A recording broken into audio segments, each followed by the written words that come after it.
नमस्कार बच्चों, बहुत बहुत स्वागत है आपका अपने चैनल मैथ्स मैजिक में। बच्चों, जैसा कि आपको पता है कि मैं आपके लिए क्लासेस 6-7 की वीडियो प्रोवाइड कराते रहता हूं, तो आज उसी सीरीज में मेरी वीडियो बेस्ड है RS Agarwal class 6 exercise 21D। आपका जो चैप्टर नंबर 21 है ये concept of parameter and area. कुल मिलाकर ये आपके जितनी भी हमारी शेप्स होती हैं 2D और 3D, उनकी पैरामीटर और एरिया, इन सभी फॉर्मूलों को यूज़ करके इन चैप्टर में आपको यूज़ करना सिखाया जाता है, या उन फॉर्मूला को यूज़ करके अपने अपने जो अलग अलग तरह के आपके क्वेश्चंस होते हैं उन क्वेश्चन को सॉल्व करना आप लोगों को सिखाया जाता है।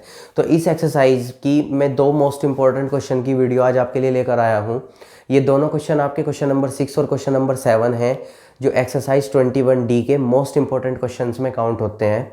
तो इसमें सबसे पहले आपको क्या करना है, हमें यहाँ पर कुछ बातें बताएगा और उन बातों को समझकर उन्हें यूज़ करके हमें अपने क्वेश्चंस को सॉल्व करना है। तो क्वेश्चन जब आप सॉल्व करेंगे तो सबसे पहली जो प्रायोरिटी आप लोगों की होगी वो प्रायोरिटी ये है कि आप लोगों को उनके फॉर्मूलाज लर्न होने चाहिए। अगर आपको उनके फॉर्मूला लर्न नहीं है तो आप उन क्वेश्चन को सॉल्व नहीं कर पाएंगे। लेकिन फॉर्मूला भी कोई इतने बड़े नहीं है कि आप उन्हें लर्न ना कर पाएँ, आप उन्हें समझ ना पाएँ। फॉर्मूला बहुत छोटे छोटे हैं और अधिकतर 4th, 5th, 6th में हमारे ये फॉर्मूलाज एज़ यूजुअल हमारी प्रैक्टिसेस में आ भी जाते हैं। तो सभी बच्चे अपनी बुक ओपन कर लें। पेज नंबर है आपका इसका 230। क्वेश्चन मैंने बोर्ड पर नहीं लिख रखा, केवल और केवल शेप बना रखी है। तो सभी बच्चे बुक ओपन कर लें और मैं क्वेश्चन पढ़ना स्टार्ट करते हैं। तो क्वेश्चन है बच्चों आपका, a room is 12.5 metre long and 8 metre wide. A square carpet of side 8 metre is laid on its floor. मतलब एक रूम है हमारा 12.5 मीटर लेंथ है जिसकी 8 मीटर वाइड है, और उसके अंदर हमें एक स्क्वायर शेप का एक कारपेट ज़मीन में बिछाना है। Find the area of the floor which is not carpeted. तो हमें फ्लोर का वो एरिया बताना है जो कारपेट से ढका हुआ नहीं है। मीन्स हमें फर्श का वो हिस्सा बताना है जिस पर कारपेट नहीं डाला गया। तो सबसे पहले आप क्या करेंगे, अपनी दोनों शेप को ध्यान से ऑब्जर्व करो और ये देखो कि ये रेक्टेंगल है या स्क्वायर है। मुझे दिख रहा है ये रेक्टेंगल है और ये स्क्वायर है। क्यों? रेक्टेंगल की अपोजिट साइडें सब सेम होती हैं और स्क्वायर की सारी साइडें सेम होती हैं। तो सबसे पहले हम इन दोनों का एरिया निकाल लेंगे। एरिया निकालने के बाद रूम के एरिया में से कारपेट के एरिया को माइनस कर देंगे तो हमारा वो एरिया फाइंड होके आ जाएगा जिस एरिया में कारपेट नहीं बिछा हुआ है। तो यहाँ पर आप क्या लिखेंगे, एरिया ऑफ रूम।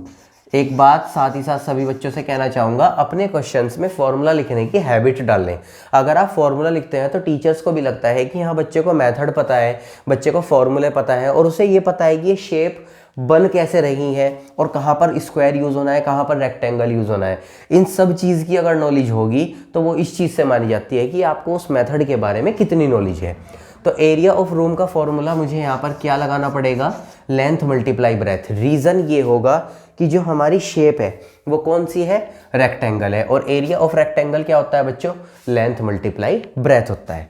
तो यहाँ पर लेंथ कितनी है 12.5 मीटर मल्टीप्लाई ब्रेथ कितनी दे रखी है हमें 8 मीटर। तो अब हम इनकी मल्टीप्लाई करते हैं, 12.5 और 8 की मल्टीप्लाई करेंगे 100 मीटर स्क्वायर आएगा। जो बच्चे रजिस्टर साथ लेकर बैठे हैं, मुझे बहुत अच्छा लगा, उनके मैसेज आ गया हैंड टू हैंड कि सर यहाँ पर 100 मीटर स्क्वायर एरिया आएगा।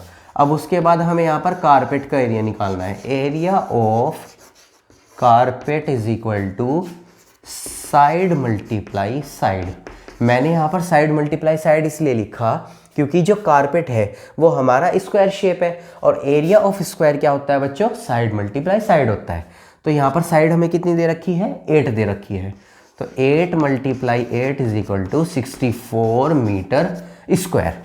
हमारे दोनों एरिया फाइंड हो गए। बस अब हमें यहाँ पर क्या करना है, एरिया ऑफ रूम यानी कि रूम का वो area which is not carpeted, which is not carpeted. तो टोटल एरिया कितना है हमारा रूम का, 100 मीटर। तो 100 मीटर माइनस कर दो कितना एरिया का, स्क्वायर का कारपेट उसमें डल चुका 64 का। तो 64 का तो हम यूज़ कर चुके। तो 36 मीटर स्क्वायर एरिया ऐसा है उस रूम का पार्ट जिस पर कारपेट नहीं डला, या फिर उतना हिस्सा है जिस पर हम कारपेट नहीं डाल पाए। समझ गए बच्चों क्वेश्चन नंबर 6 कैसे करना है? कुछ भी हार्ड नहीं है, केवल क्या काम करोगे आप, दोनों एरिया फाइंड कर लो और आपसे इतना पूछ रखा है कि कितने एरिया में कारपेट नहीं डला है। तो यहाँ पर छोटा सा वर्क आप क्या करोगे, बस टोटल एरिया में से कारपेट वाला एरिया माइनस कर दो और आपका आंसर निकल कर आ जाएगा।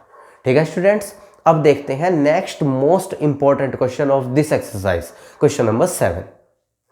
देखिए बच्चों क्वेश्चन नंबर 7 की जो शेप है वो मैंने बोर्ड पर बना दी है। सभी बच्चे एक बार बुक देखेंगे क्योंकि क्वेश्चन जो है मैं आपका बुक से ही रीड करूंगा।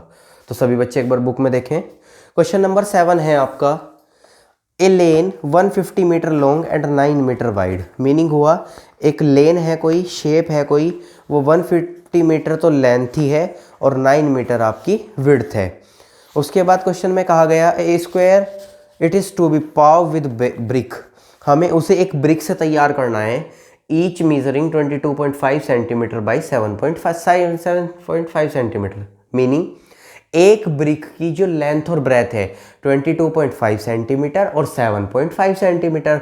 तो हमें यह बताना है अगर हम उस लेन को ब्रिक के द्वारा तैयार करते हैं तो हमें कितनी नंबर ऑफ ब्रिक्स की ज़रूरत पड़ेगी।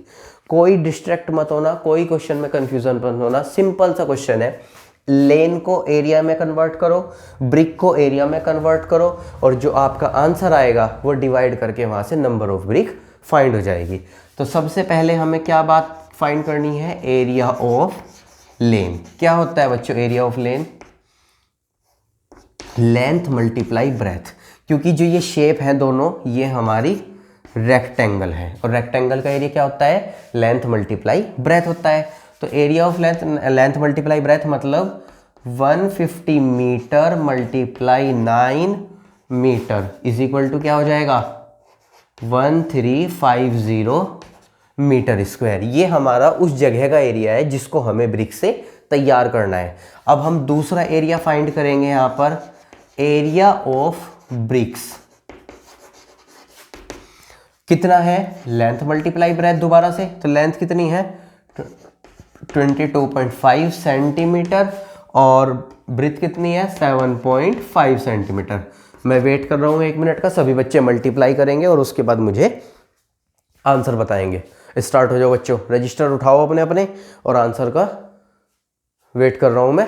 सभी बच्चे मल्टीप्लाई करके मुझे आंसर बताओ क्या क्या आंसर आना है। चलो शुरू करो सब।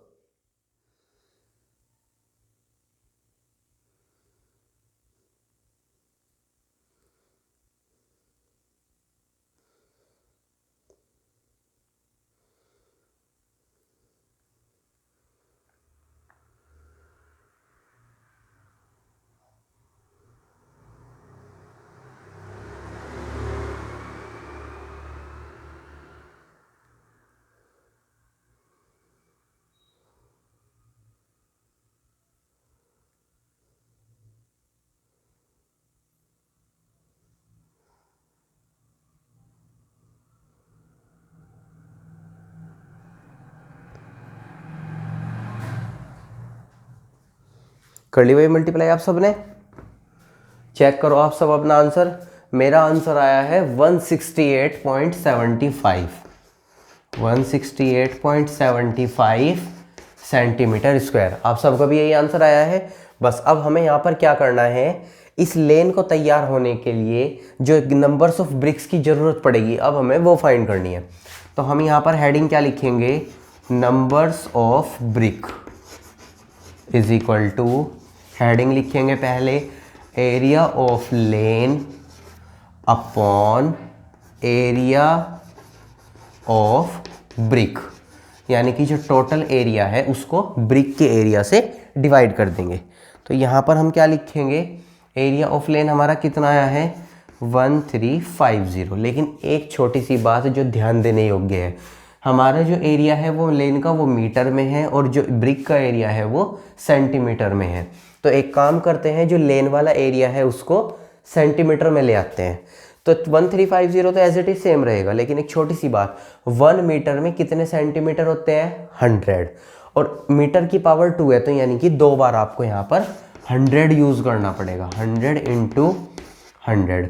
और उसके बाद एरिया ऑफ ब्रिक कितना आ जाएगा 168.75।